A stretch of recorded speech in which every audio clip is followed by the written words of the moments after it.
Hello दोस्तों। तो कैसे हैं आप सभी लोग। आप लोगों का स्वागत है मेरी वीडियो में। तो आज हम देखने वाले हैं कि रेलवे ग्रेड 3 की सैलरी कितनी बनती है।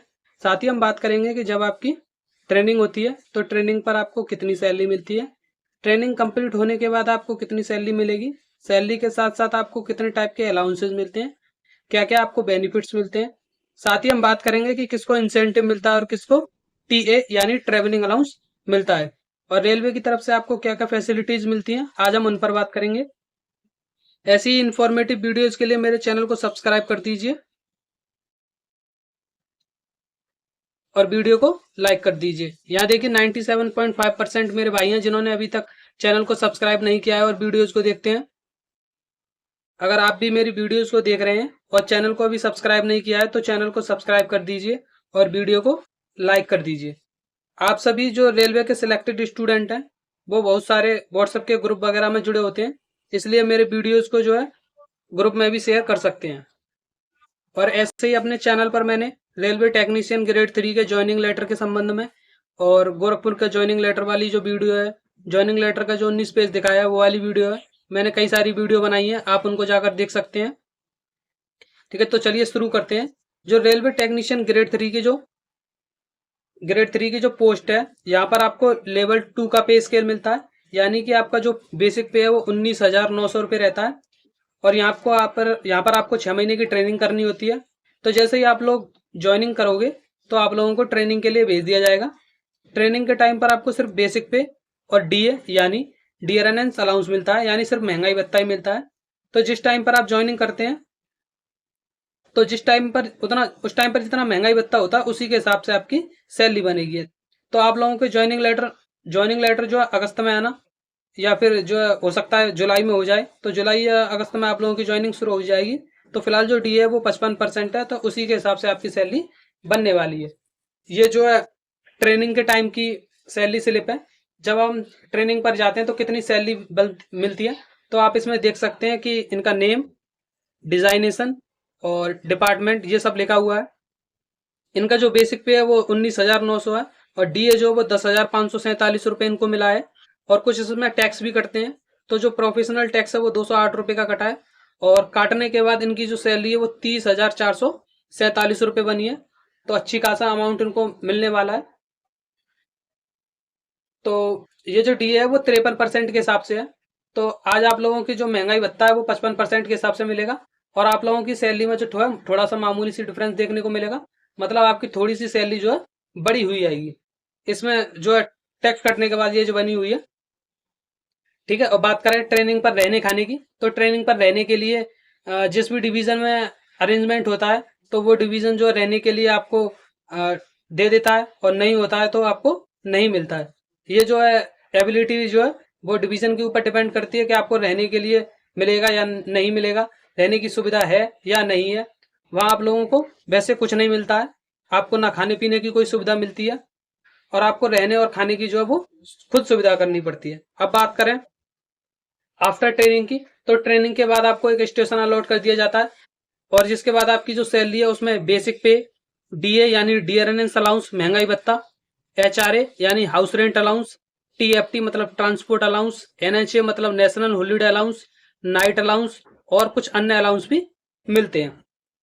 यहाँ जो सैलरी है वो वेरी करती है, क्योंकि यहाँ पे जो एचआरए जो है, एचआरए हाउस रेट अलाउंस जो वो वेरी करता है। मान लीजिए कि आप किसी बड़े शहर में जहाँ की आबादी 50 लाख से ऊपर है, जो एक्स सिटी में है, उसका जो है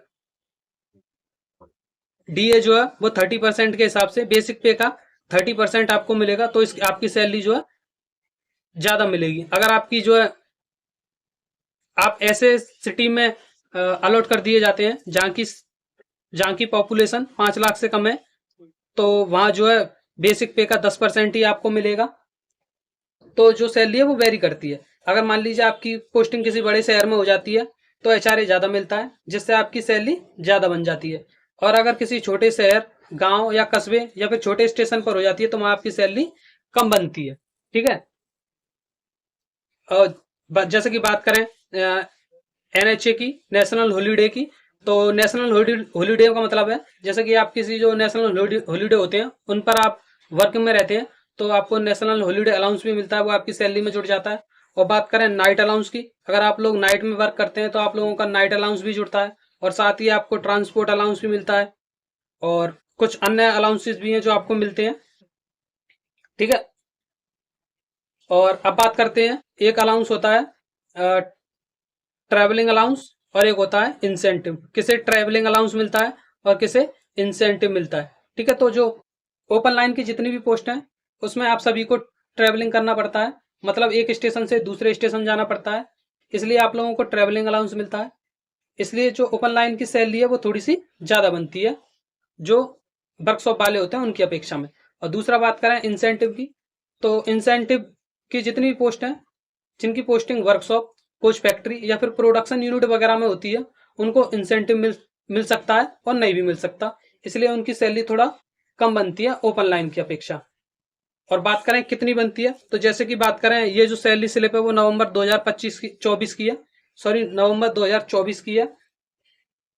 जैसा कि आप यहाँ देख सकते हैं, इनका बेसिक पे जो है वो 20,500 है, DA 10,250, HRA 4100, transport allowance 1350, incentive 5,899, night duty allowance जो है वो 872 है।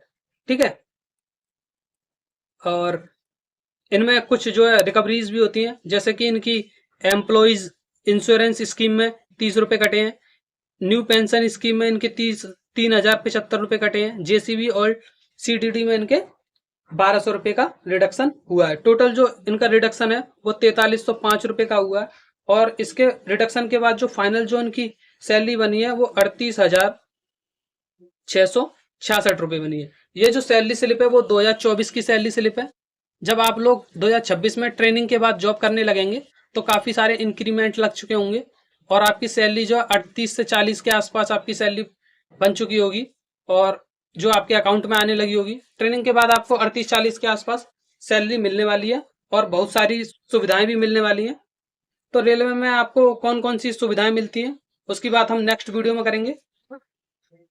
आई होप आप लोगों को वीडियो अच्छी लगी होगी। अगर आप लोगों ने पूरी वीडियो देख ली है और अभी तक चैनल को सब्सक्राइब नहीं किया तो चैनल को प्लीज़ सब्सक्राइब कर लीजिए, वीडियो को लाइक कर दीजिए। आप लोग बहुत सारे ग्रुप में होते हैं तो वीडियो को शेयर भी कर दीजिए, और आप लोगों का कोई भी डाउट है तो नीचे कमेंट कर दीजिए। मैं एक वीडियो ऐसी भी बनाने वाला हूँ जिसमें आप सभी के कमेंट्स का रिप्लाई किया जाएगा, तो आप लोगों के जो जो डाउट है वो नीचे कमेंट्स में पूछिए, क्या आपके डाउट है। आई होप आप लोगों को वीडियो अच्छी लगी होगी। तो हम किसी नेक्स्ट वीडियो में मिलते हैं, तो bye bye, take care, thank you.